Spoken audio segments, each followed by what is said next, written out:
Selamat sejahtera semua, nama saya Narmata Palnepen dari kelas CDT 3, Network 1. So hari ini saya dan kumpulan saya iaitu Syarafina, Lexman Raj, Khairul Nisa dengan Ilyas nak present tentang keselamatan cyber dan pengodam. Keselamatan cyber merujuk kepada kaedah pencegahan yang digunakan untuk melindungi maklumat daripada dicuri, dikompromi atau diserang. Ia memerlukan kefahaman tentang virus dan kod jahat yang lain dan juga strategi keselamatan cyber termasuk pengurusan identiti, pengurusan risiko dan pengurusan identitas. Dan juga pengenalan kepada pengodam iaitu hacker. Dalam konteks jenayah komputer merujuk kepada pengodam komputer yang terlibat dalam keselamatan komputer dan berupaya mengeksploit sistem atau masuk tanpa kebenaran melalui kemahiran taktik dari pengetahuan terperinci. Dalam penggunaan biasa, pengodam merujuk kepada pengodam topi hitam iaitu pengodam berniat jahat atau jenayah, dan juga topi putih dan topi kelabu.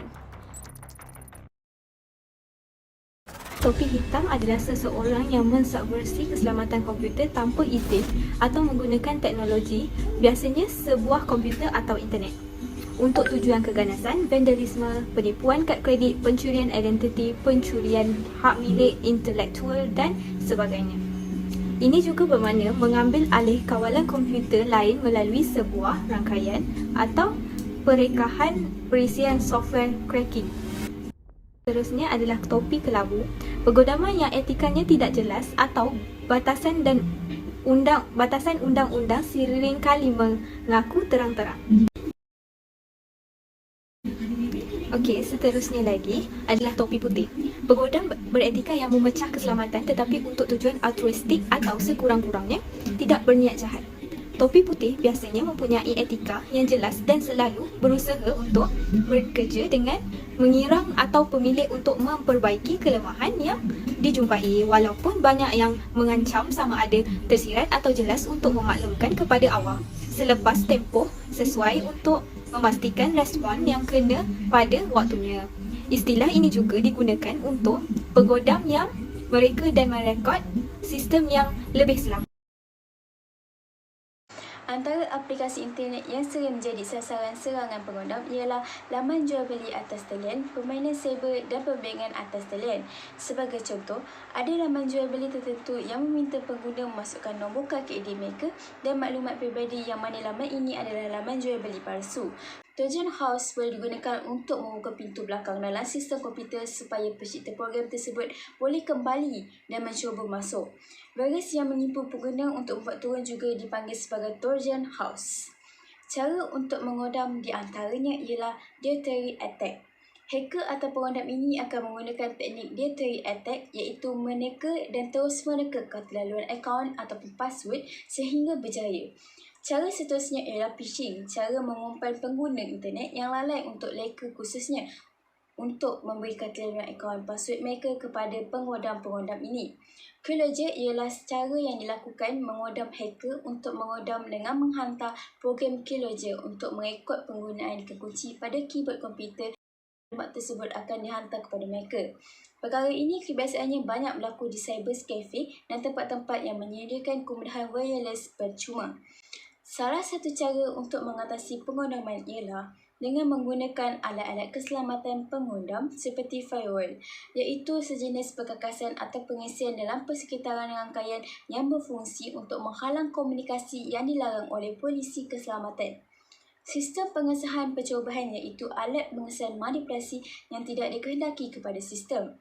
Antivirus juga merupakan alat program komputer yang cuba mengenalpasti, mencegah dan menghapuskan virus komputer dan pengisian jahat seperti malware dan lain-lain.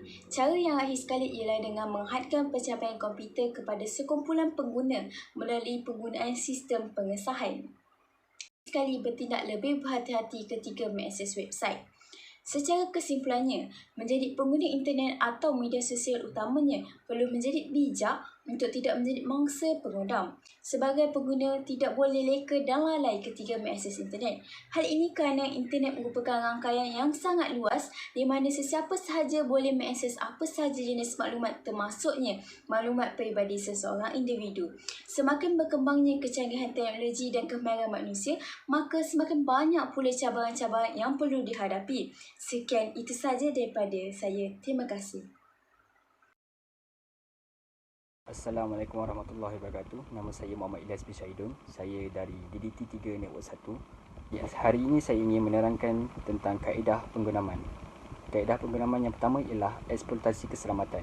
Eksploitasi keselamatan ialah aplikasi yang disediakan untuk mengambil kesempatan terhadap kelemahan yang diketahui. Yang kedua pula ialah penghidu paket ataupun paket sniffer. Paket sniffer ialah satu aplikasi yang menangkap paket data TCP/IP yang boleh digunakan untuk mengesan kata laluan atau data lain semasa dalam perjalanan, sama ada di dalam komputer atau di rangkaian. Yang ketiga ialah rootkit. Rootkit ialah satu kit alat yang menyorokkan fakta bahawa keselamatan komputer telah terjejas. Kit alat ini mungkin termasuk pengganti untuk kedua sistem supaya mustahil untuk pengguna sah mengesannya dengan melihat pada jadual proses. Yang keempat pula kejuruteraan sosial. Meyakinkan orang lain untuk memberikan apa-apa bentuk maklumat mengenai suatu sistem, kerap kali dengan dakwaan palsu. Yang kelima pula ialah kuda Troy ataupun dikenali sebagai kuda Trojan. Kuda Trojan ialah program ini direka kononnya untuk membuat sesuatu perkara seperti satu perisian sah tetapi sebenarnya melakukan perkara lain. Yang keenam pula ialah virus. Virus merupakan program yang menyalin dan menyebarkan diri dengan memasukkan salinannya ke dalam kod atau dokumen yang boleh dilaksanakan. Yang ketujuh pula ialah pengimbas kerentetan ataupun dikenali sebagai vulnerability scanner. Vulnerability scanner ialah alat yang digunakan untuk memeriksa komputer dalam rangkaian dengan cepat jika ada kelemahan yang diketahui. Yang terakhir pula ialah cacing ataupun dikenali sebagai worm. Worm dikenali seperti virus, tetapi worm ialah program boleh menyalin dirinya. Bezanya ialah worm tidak mencipta berbilang salinan dirinya pada suatu sistem, malah ia membiak melalui rangkaian komputer. Itu saja. Assalamualaikum. Nama saya Lex Meraj dari kelas DDT 3B. So, saya akan menerangkan tentang istilah hacker, iaitu pengodam. Mereka ni biasanya mempunyai etika yang jelas atau selalu berusaha untuk bekerjasama untuk menghilang atau memilik perbaikan kelemahan dan jumpai bagi white hat ataupun topi putih. Black hat ni biasanya dikategorikan sebagai the bad guy one. So you should avoid that. And terdapat juga kes yang membabitkan sindiket yang didalangi oleh warga Amerika Latin yang dikesan pada September tahun yang sama. Kes ini telah membuka mata banyak pihak mengenai keperluan tahap keselamatan sistem pembankan, bukan sahaja ditumpukan kepada kad bank malah sistem mesin ATM. Ini kerana jenayah cyber telah mencetus kebimbangan kira-kira 15 juta akaun bank di negara ini. So, khawatir dengan berkesan sistem keselamatan institusi pembankan dalam melindungi kepentingan pemilik akaun. Kes yang paling mengejutkan adalah apabila negara digempakan dengan serangan alam cyber yang ditunjangi oleh pengodam antarabangsa yang dikenali sebagai Anonymous. So, Anonymous ni quite famous di era yang lama, yang lepas ni, sebelum ni, because they are doing without no trace. Mereka tidak susah dikesan because they are doing international wide. So, kesan buruknya yang terasa akibat pengodaman mereka ini adalah sangat besar, yang mana dalam serangan tersebut sebanyak 91 buah laman web telah mengalami gangguan perkhidmatan. So, they are interfacing all the websites, then they are giving trouble to user to use that. So, that's all from us, daripada kami. So, thank you.